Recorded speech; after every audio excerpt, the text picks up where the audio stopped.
good. Good evening. Let's see. Coach, heck of a game there, back and forth for sure, but in the end it's a loss and it's a tough one to take. Kind of just go through what happened that night and kind of what ended up putting you guys on the wrong side of the result tonight. Well, I think we spotted them too early, gave them opportunity, but I liked our compete climbing back, and then we couldn't find the net again. We had some opportunities, they just weren't going in. Power plays got a strike when we needed them there at the end, but you know, it's frustrating. I think we're frustrating, not making excuses. You know, six games in 10 days.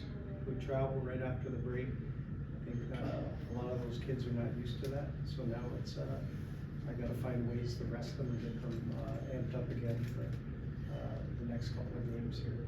Speaking of frustration, that fourth goal that Lehigh Valley scored seemed almost like a carbon copy of their third one last night.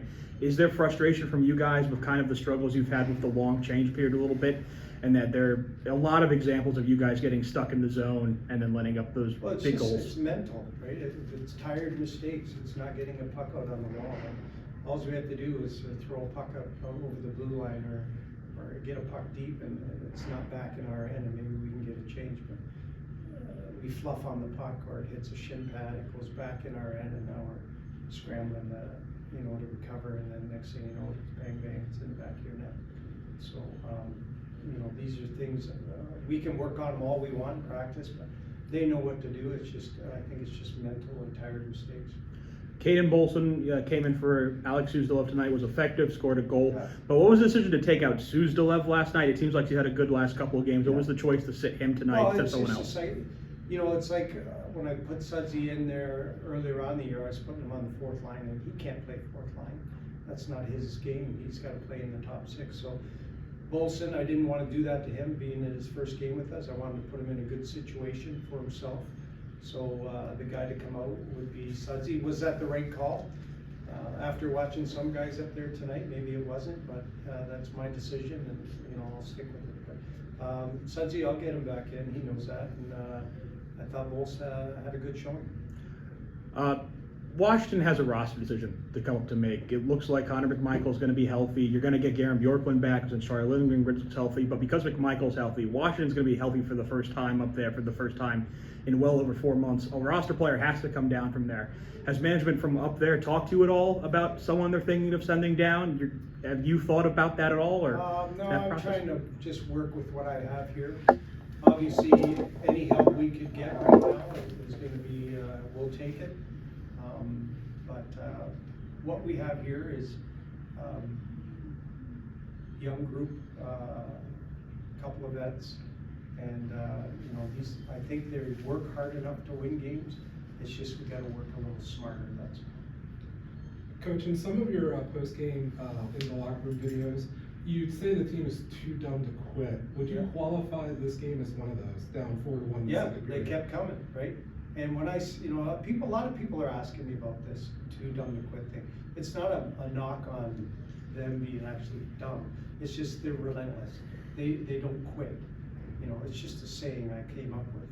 It's just too dumb to quit.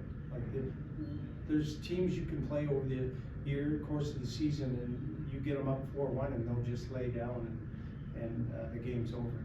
They don't have any pushback. We have pushback. It's not always pretty. Sometimes our results isn't the best, like tonight. I thought we had a lot of pushback, and we didn't quit. We kept going and going and going. We had opportunities that just weren't going in. Bolson scored the big goal tonight, but earlier in the day he was without his equipment. Yeah. Can you walk me through that? And were you guys worried that he was even going to be able to play? Well, I wasn't sure. I said, just come to the rink like you're playing. If your gear's here, great. If not, then you know, we have other bodies around, obviously. So it's a lot of them. I think Nacho was ready to go too if we needed to use him. So we were covered, but you know, I had updates on where his gear was, and we found it and got it here. And you know, it was good for him. It's not easy. You're playing your first game with the Bears, and you're not sure if you're in the lineup because your equipment's missing. But no, I was happy with his performance, and he should be too. Can you tell me like when, at what time around he came in? I think it came in around 2:30, 3 o'clock, roughly around there, so. And I want to ask you about Brooks Borpick behind the bench. What was it like just having a legend like that with you guys and the coaching staff? No, I thought it was good. You know, obviously, Tomer not being here, we miss him, but I think he's in a good place there watching his son play for a gold medal, so it was the right move to do. And Orbs was gonna be in town anyways, with the development staff, so why not put him on? I've done it before. In Rockford, I would use development guys, come on the bench just to get a feel for the players. And perfect that he's a defenseman, obviously, a good defenseman at that. And, you know, it was good for our guys to have a voice like that back there. Practically speaking, so fans can understand, like, what was his role tonight behind the bench in the last 2 evenings? No, just roll the D, play who you felt was playing, and just talk to them, make sure, you know, the mistakes. And I mean, I could tell them, hey, you didn't get a puck out, or look for this, look for that, but an actual defenseman talking to our D like that, I mean, they're bound to listen. And I know he has experience at Boston College doing the same thing, but do you think this is something, if he ever went lateral from development, it could be something he does full time? Like, would he be a seamless fit in the coaching staff? Well, I think he could coach. I don't know if he wants to after those 2 games, but no, I mean, it's not for everybody. You know, sometimes guys get into development because it's a better schedule family-wise and stuff like that, but I wouldn't have any problem if I didn't have a D coach. He would be a perfect fit for us. And the final thing I want to ask is just like behind the scenes, how does Brooks help the club? For a lot of fans who don't see what's going on behind the scenes. Well, he's with these guys, talking to them all the time in the locker room, showing them clips, working with them on the ice at practice time. Like tomorrow we'll have a day off. I think it's needed. And then Monday we'll probably do like more of a skills practice day. So forwards will work with Booter and myself, or I'll help Hopes with the D, and you know, just kind of go back and forth. But that's where his skill comes in, just working with these guys and talking. Only one thing for me, Karen, just a tough break to lose Mitch Gibson early on in the second period. Yep. Medical staff ruled him out for the remainder of the game. Do you see that as precautionary, or should we expect that he might miss some time going Yeah, forward? he may miss some time. I mean, I'm not sure. I mean,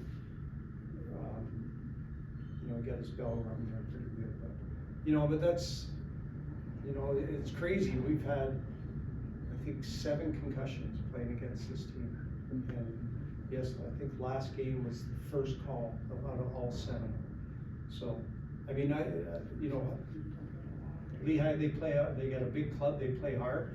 There were some of our guys who played that hard, but I mean, at what point do you have 7 concussions against a team and only call 1 penalty? I don't know that. I mean, that's not my job. Thank you. Thanks, Coach. Thank you so All right, much. thanks, guys. Nice seeing you, Derek.